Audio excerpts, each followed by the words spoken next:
Hi, my name is Droolbatz. It's so nice to see you. Today I'm going to be discussing the 2018 horror movie The Basement. I'm going to be discussing it based on its premise, its production value and artistic choices, and finally, how it compares or contrasts to other films of the genre. I hope you enjoy. The premise is simple. A man leaves his house after having a great night with his wife. He's going to buy champagne. He goes to the convenience store. He stops to check his phone outside. It looks like he's been cheating on his wife, but now he's trying to break it off. And while he's standing there, a van rolls up advertising a mysterious clown. The clown jumps out and kidnaps him. This guy wakes up in the basement of some random house. It's a smallish basement, so you know it's a house. He is strapped to a desk. I guess it's a desk, so his hands are like this. And he can't move. And this guy dressed in a clown suit comes in and starts kind of role-playing that he's a clown and terrorizing this guy. He knocks some of his teeth out and tries to make him eat them. The guy in the clown suit leaves. Of course, this is weird. And he comes back down dressed as a different character, a prison inmate. This starts going on and on. The guy, of course, strapped to the table, is trying to escape without getting tortured more and more, but also he's trying to figure out what's going on with this role-playing guy, because he's role-playing different characters, and it looks like he's revealing different parts of his past. And it's apparent that he's been a serial killer, so this guy's like, I need to escape, but also maybe I can figure out who this guy is and report him to the police if I escape. But time is running out, and the roleplay guy reveals, I'm going to kill you at 6 a.m. So watch out. Can this fellow make it? Can he survive as this clown roleplay guy is chopping off his limbs and knocking out his teeth? Can he possibly survive it? You will have to watch this review to find out. At 88 minutes long, The Basement is a fairly short horror movie, but it had a pretty slow pace actually, and I found myself pausing the movie to go do other things because it was pretty slow paced. Usually movies that are a little bit more, torture, gore oriented tend to be a little bit more fast paced. This movie had a lot of dead space, I noticed. Visually it was quite stagnant as well, and I found myself getting a bit bored with that. The color scheme was just so subdued. The movie almost looked black and white at certain points, even though it wasn't. Just the color was so subdued. You could tell there was a color filter on the footage to make it look that way. I was a little bit forgiving for the scenes that were in the basement because, you're in a basement, the lighting's not good. It's a gray basement, it's not finished, so it, looks ugly. But there were quite a few scenes where it would cut from the basement to the guy's wife trying to figure out where he was, above ground in a house, and even those weren't saturated very nicely. And the movie also had a lot of repeated shots. You're in a basement for most of it, so there's not a lot of room to maneuver the cameras, and I get that, but every time the roleplay guy would leave, the guy sitting at the desk with his hands tied to the desk, he'd go, ugh, ugh, ugh, which, I get that, because, yowling in pain, but also every single time the shot would go on for so long, and it was the same almost every time. He didn't really contribute anything new to trying to escape from the desk. So with all these repeated shots, plain camera angles, and poor color saturation, it just wasn't a satisfying visual experience. So this movie was pretty slow paced, and like I said, there was a lot of dead space, especially with the guy in the basement just sitting there contemplating when he's going to die and trying to escape. I was not super thrilled with the writing, especially with the characters. The characters were really not fleshed out. The mysterious killer, I guess we'll call him the Gemini killer because he has a tattoo that's like, it's a Gemini symbol. He kept jumping in and out of these characters. It wasn't like he had a split personality or anything. It was more, he was role-playing, doing a persona each time, and some of the times the personas were quite good. I was like, oh, this is straight up good acting, and sometimes they were very cringy. I don't think the actor was being cringy. I think it was more just the writing was awkward for certain characters compared to other characters he was playing, and I wasn't very impressed at times. At other times, though, I was quite impressed. As he switches in and out of personas, he doesn't do it on the fly. He goes upstairs, he changes his costume and comes back down, some of the costumes were very detailed. There's a sequence where he's dressed up as a woman, and I mean, he comes down, his nails are painted, he's got false eyelashes, and I mean, he's not, you know, drag racing, you know, he doesn't have like, you know, he didn't like stuff his bra to make the dress fit or anything, but I was like, wow, he really went all in with this costume. So in that way, I thought it was a little bit impressive, but it was also kind of odd. I mean, I don't know if y'all paint your nails, but I don't paint them that often because it takes a long time to get them to dry and look nice. And, you know, I'm like, there's no way he could have painted his nails between characters and come downstairs wearing that in that amount of time. I don't know if that'll bother you if you don't paint your nails, but if you have experience painting your nails, that was a small detail that was weird to me. The movie did actually have a little bit of humor. The guy who's the Gemini, he kind of, you know, as he flips in and out of characters, different characters are scary and different ones are funny.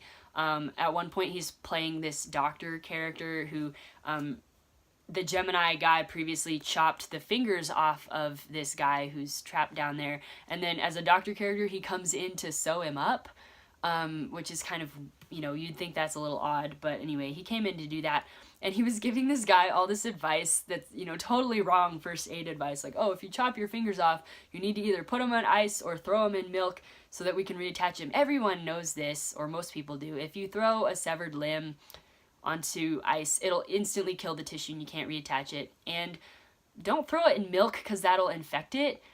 You can throw a tooth in milk if you're trying to have that put in if you ever get a tooth knocked out. But I mean, it's just bad advice. So there are some small moments of humor, which to me is unusual in, you know, kind of gore torture type movies. As far as the guy doing the different personas, he had very distinct different voices each time he was in a new character. I was quite impressed with that. I'm like, he could be a good voice actor someday. So that was one good element. I don't think the actors were bad. I think the actors were good for what they were, but the characters were just not well fleshed out and the writing was just not good. Now I'm going to be discussing how this movie stands apart from or blends into other films of the genre. I will be spoiling this movie, so if you don't want any spoilers, it's been lovely having you. I'll see you later, hopefully in a future review. To those of you who are sticking around, thank you so much. As this guy is trapped in the basement, he is getting tortured. He gets his fingers cut off, he gets some teeth knocked out, he's getting beaten, he gets stabbed, he's getting all this terrible stuff happening to him. The countdown is beginning. Each of the characters that this Gemini is role-playing, they seem to be alluding to the fact that there was a guy. It's implied that he was killing a bunch of people, which the character who's trapped to the desk recalled reading in the paper that there was some guy who'd been killing people in a terrible way. This guy seems to admit to doing that. Begins to reveal this background that his mom really wasn't that good of a mom.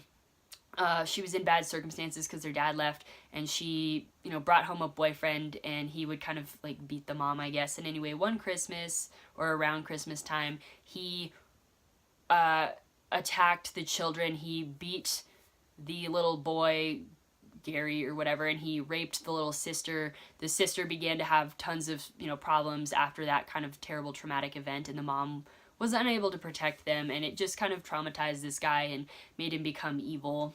The character trapped to the desk tries to play to his sympathies and stuff, and each of the characters are kind of, the personas are kind of revealing this information slowly.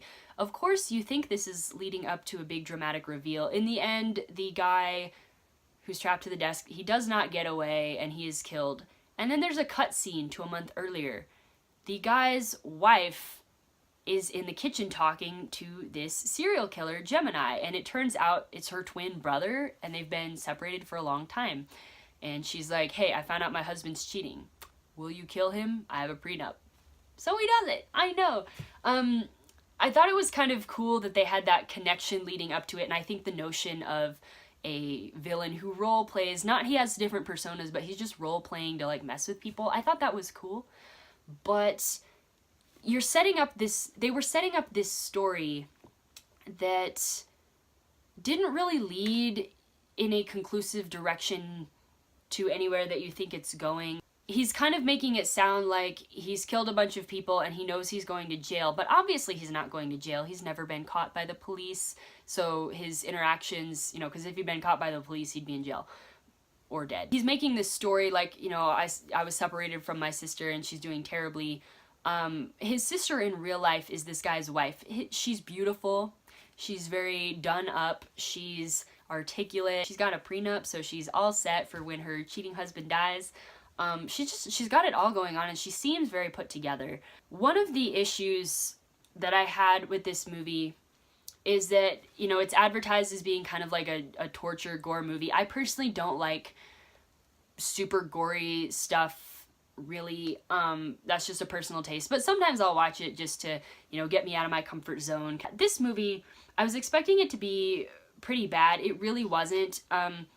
I'm very squeamish about people doing stuff to their teeth, and right off the bat, the villain, like, knocks some of this guy's teeth out, and then he tries to make him eat his own teeth. I was very skeeved out by that, but after that, I really wasn't too bad, honestly. Even the ending scene where he kills him and, like, decapitates him, it wasn't even that horrifying to me, and I'm not into that at all. So it really wasn't very scary. This movie, it'd have a horrifying moment, like getting his fingers cut off, and then it'd just stop. The guy would go upstairs. You just see this guy sitting there going, ow! And it really just, the tension was lost, so it wasn't very scary or very horrifying. The main issue that I had also with this movie is that the narrative that this guy was setting up didn't really truly match the reveal.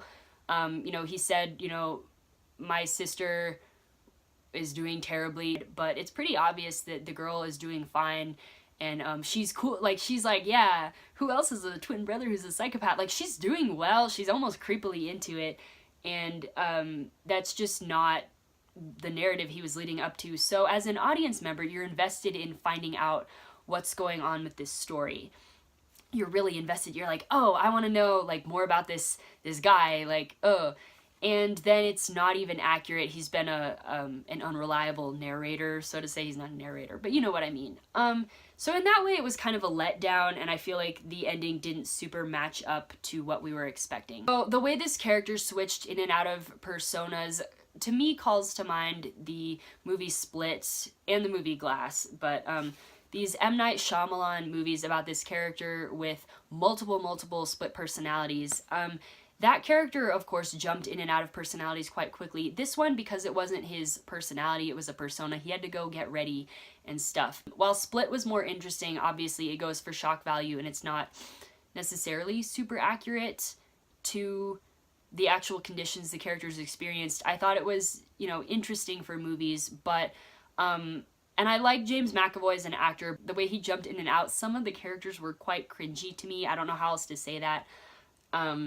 Maybe other people didn't feel the same way, but I was just like, oh, that's cringy. This guy, he was also a little bit cringy. I thought it was less so because you didn't see him jump from one character into another and kind of overcompensate in that way. He took his time, went upstairs, and came back down. Anyone who's seen Split and sees this movie will draw that comparison. Altogether, this movie took some familiar elements and they kind of made it unique in a way. I thought the role-playing persona, I've not personally seen that in a lot of movies, so I thought that was kind of interesting.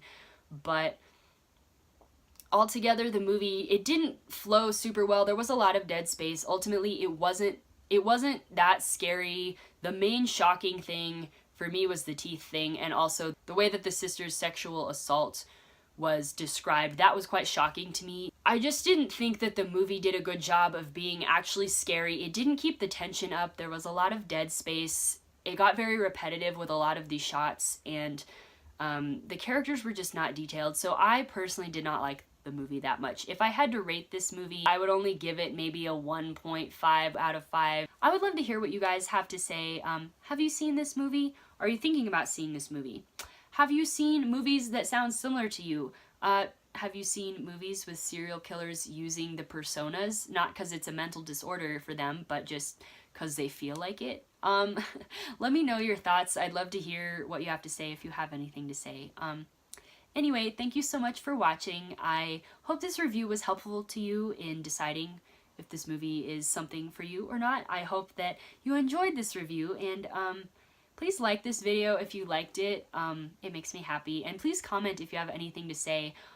If you like horror movie reviews, I do that here. So if you're not subscribed, consider subscribing. We have a lot of fun here, you know, talking about movies and stuff. Anyway, I hope you have a great day. Thank you so much for watching. This has been Droolbatz. Bye.